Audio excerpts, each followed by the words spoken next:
After a double episode premiere for Star Trek Strange New Worlds Season 3, we're back to weekly releases. This week, the episode has starred Shuttle to Kenfori. The episode is one we've been waiting for, based on scenes we've seen in the trailer. It's also a team up with Captain Christopher Pike and Dr. Joseph M'Benga. Finally, we're getting more missions of Pike and M'Benga. It appears they're on a quest to save Captain Batel. We need saving again? Spoiler warning, this review contains spoilers for Star Trek Strange New Worlds Season 3's episodes. You've been warned.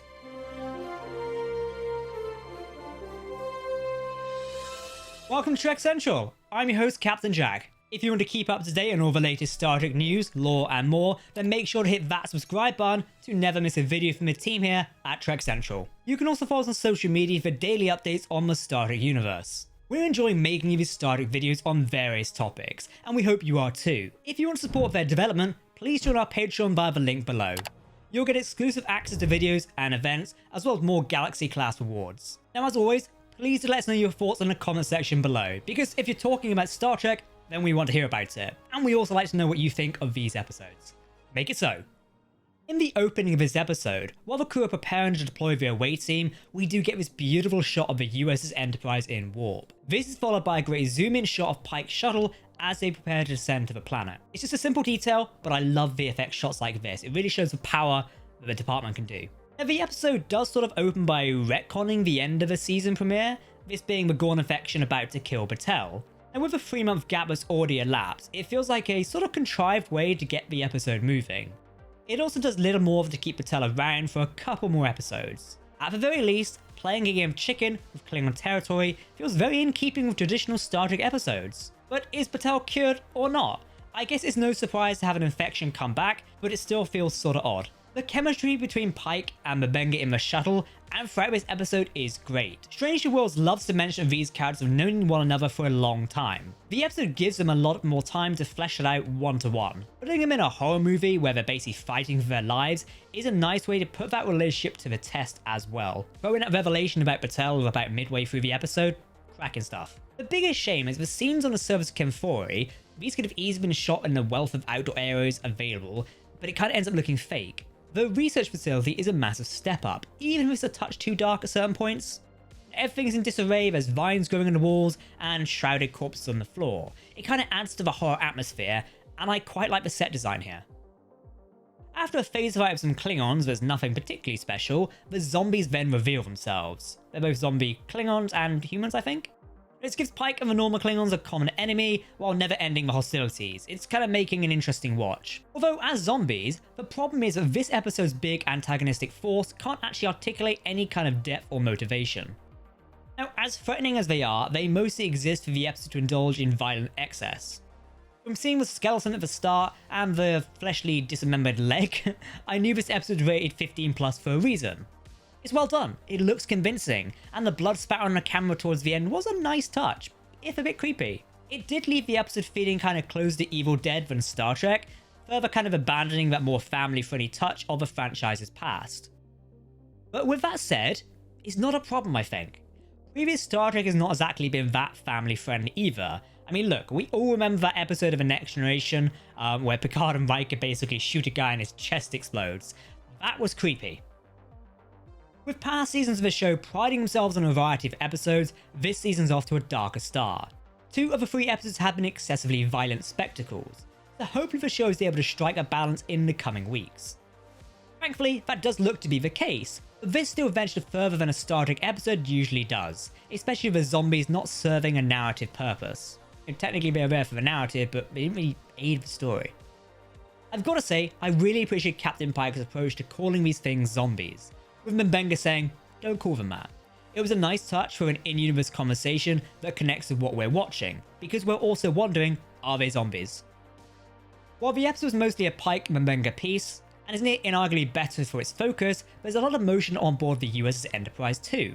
Now, most of this is just maneuvering around Klingon space, trying not to be seen, and failing that, fighting like hell until Pike's back on board.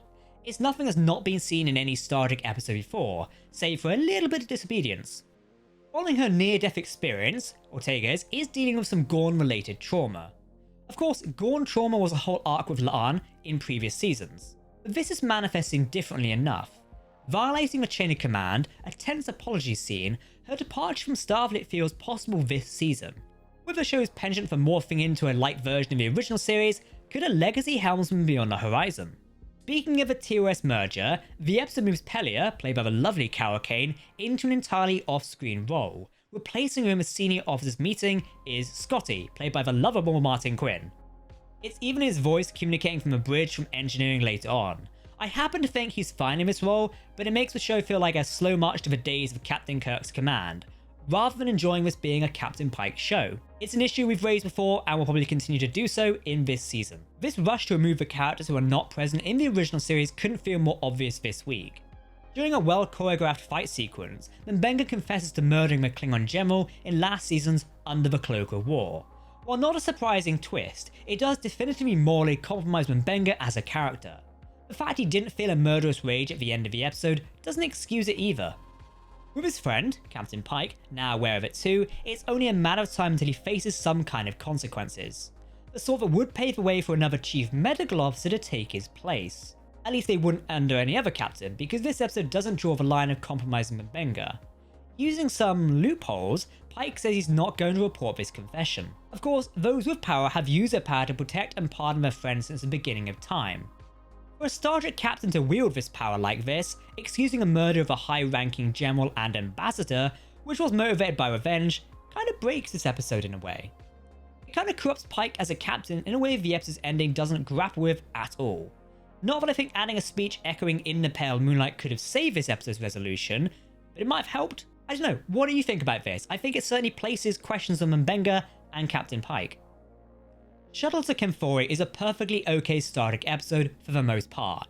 It's visually stunning, if a little indulgent on the violence. Focus on Pike and M'Benga was well chosen, adding depth to their relationship. Although the morally wrong conclusion, the series over-rushed to move to the original series, does take it down a notch for me. Of course, Star Trek is no stranger to morally questionable decisions. I mean, look at Archer in Star Trek Enterprise.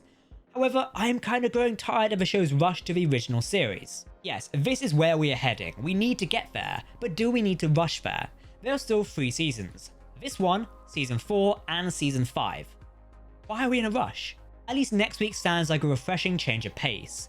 Episode 4 is A Space Adventure Hour, directed by Star Trek legend Jonathan Frakes. Presumably, this is the teased Hollywood murder mystery. Regardless, I hope there is a lighter outing for the Enterprise crew, and a change of pace from this week's excessive violence. Keep an eye out for more Star Trek Strange New Worlds videos in the coming weeks. Don't forget, San Diego Comic Con is this weekend, so check that out. Let us know what you thought of this episode in the comments below. If you do want to keep up to date on the latest Star Trek news, lore and more, then make sure to hit that subscribe button to never miss a video from the team here at Trek Central. You can also follow us on social media or join our community Discord server using the links below. A big thank you to everyone who supported us on Patreon so far. Your support means the absolute world to us, and if you want to check us out on how you can support us on Patreon, the link's down below. For now, I've been Captain Jack, thank you for watching, and I will see you next time. Live long and prosper, my friends. Goodbye.